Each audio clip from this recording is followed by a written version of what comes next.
पंजाब सरकार ने आम आदमी पार्टी के मंत्री संजीव अरोड़ा जी के घर पे ईडी की रेड चल रही है। ईडी का काम है कि देश के अंदर अगर कहीं मनी लॉन्ड्रिंग हो रही है तो उसको रोकना, उसकी जांच करना। अगर इस मकसद से ईडी अपनी कार्रवाई करे तो हमें कोई परेशानी नहीं है, लेकिन जो हमने देखा कि जब से मोदी राज आया है इस देश के अंदर, सीबीआई भ्रष्टाचार के रोकने के लिए काम नहीं करती और ईडी मनी लॉन्ड्रिंग रोकने के लिए काम नहीं करती। वो सिर्फ और सिर्फ दूसरी पार्टियों को तोड़ने, उनके नेताओं को डराने, धमकाने और उन्हें बीजेपी में शामिल कराने का काम करती है। आज सुबह से जो संजीव अरोड़ा जी के घर पे कार्रवाई चल रही है, वो भी उसी दिशा में एक कार्रवाई है। संजीव अरोड़ा के घर पे ईडी कोई मनी लॉन्ड्रिंग की जांच करने नहीं आई। पिछले एक महीने के अंदर ये दूसरी ईडी की रेड है संजीव अरोड़ा जी के यहाँ। एक बार 17 अप्रैल को आई थी ईडी। संजीव अरोड़ा जी के जितने ठिकाने थे, गुड़गांव में, लुधियाना में, दिल्ली में, हर जगह उन्होंने रेड की। 3 दिन तक रेड चली। उस 3 दिन की रेड में ऐसा क्या था जो नहीं मिला, जो ढूंढने आज आए हैं। मैं बताता हूं कि उन 3 दिन की रेड में क्या नहीं मिला जो आज ढूंढने आए हैं।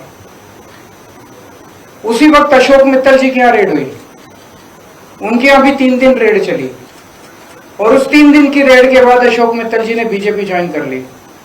उनके यहां रेड खत्म हो गई, उनका सारा मामला रफा दफा हो गया। संजीव अरोड़ा जी ने बीजेपी ज्वाइन नहीं की। उस दिन उन पे काफी दबाव डाला गया, बीजेपी ज्वाइन कर लो, बीजेपी ज्वाइन कर लो। अगर वो उस दिन बीजेपी ज्वाइन कर रहे थे तो शायद आज ईडी की रेड नहीं होती। तो आज ईडी की रेड हुई है उनको सबक सिखाने के लिए कि तुमने बीजेपी ज्वाइन क्यों नहीं की। या तो बीजेपी ज्वाइन कर लो और नहीं तो गिरफ्तार कर लिए जाओगे। इसलिए आज ईडी की रेड हुई है। यह बहुत ही दुख की बात है जिस तरह से एजेंसीज को दुरुपयोग किया जा रहा है मोदी राज के अंदर। पंजाब को खासकर मोदी जी टारगेट कर रहे हैं। पंजाब के लोगों के साथ धक्का किया जा रहा है, पंजाब के लोगों के साथ नाइंसाफी की जा रही है, पंजाब के लोगों को कुचलने की कोशिश की जा रही है, पंजाब के लोगों के साथ अन्याय किया जा रहा है। पिछले 4 साल में मोदी जी ने पंजाब में पहले 3 काले कानून लाने की कोशिश की। पंजाब के किसानों के विरोध के सामने मोदी जी को झुकना पड़ा।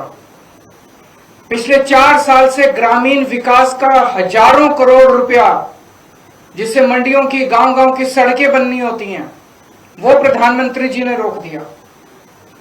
पंजाब यूनिवर्सिटी टेक ओवर करने की कोशिश की गई। चंडीगढ़ को, हरियाणा को ट्रांसफर करने की कोशिश, पंजाब से छीनने की कोशिश की जा रही है। पंजाब के पानियों के ऊपर डाका डालने की कोशिश की जा रही है। बीबीएमबी को हथियाने की कोशिश की जा रही है।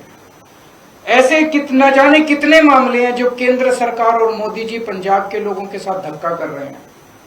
और अब पिछले कुछ दिनों से रोज बस एक ही खबर है, आज ईडी ने यहां रेड कर दी, आज ईडी ने वहां रेड कर दी।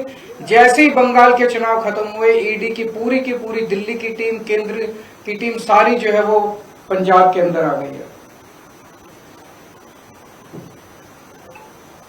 इनका मकसद कोई काला पैसा ढूंढना है, मनी लॉन्ड्रिंग ढूंढना नहीं है। आज से 10 साल पहले प्रधानमंत्री जी ने खुद अपने भाषण में शुवेंदु अधिकारी के खिलाफ भ्रष्टाचार के आरोप लगाए थे, संगीन आरोप लगाए थे।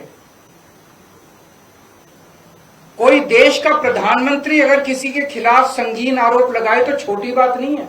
ऐरे गहरे ने आरोप नहीं लगाए थे, बीजेपी के किसी स्पोक्सपर्सन ने आरोप नहीं लगाए थे, बीजेपी के किसी छोटे नेता ने। प्रधानमंत्री, भारत के प्रधानमंत्री ने शुवेंदु अधिकारी के खिलाफ आरोप लगाए थे। आज प्रधानमंत्री जी खुद उन्हें सीएम की शपथ दिला के आए हैं अपने हाथ से।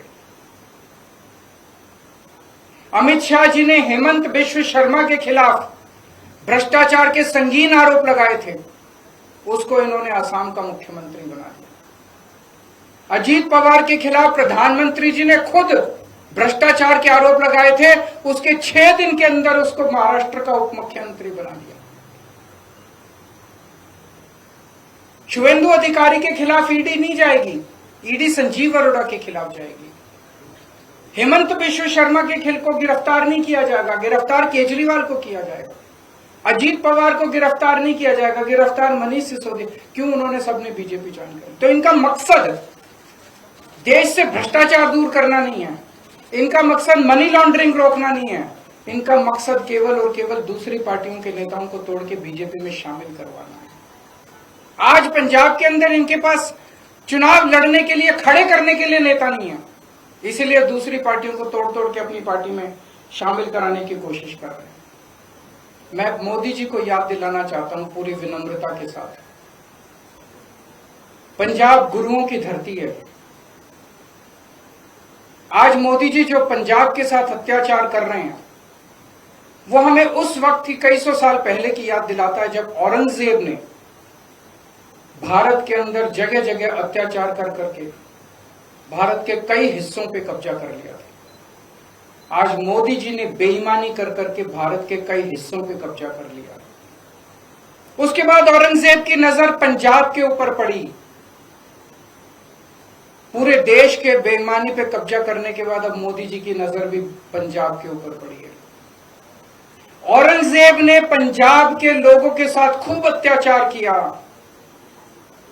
मोदी जी भी पंजाब के लोगों के साथ खूब अत्याचार कर रहे हैं।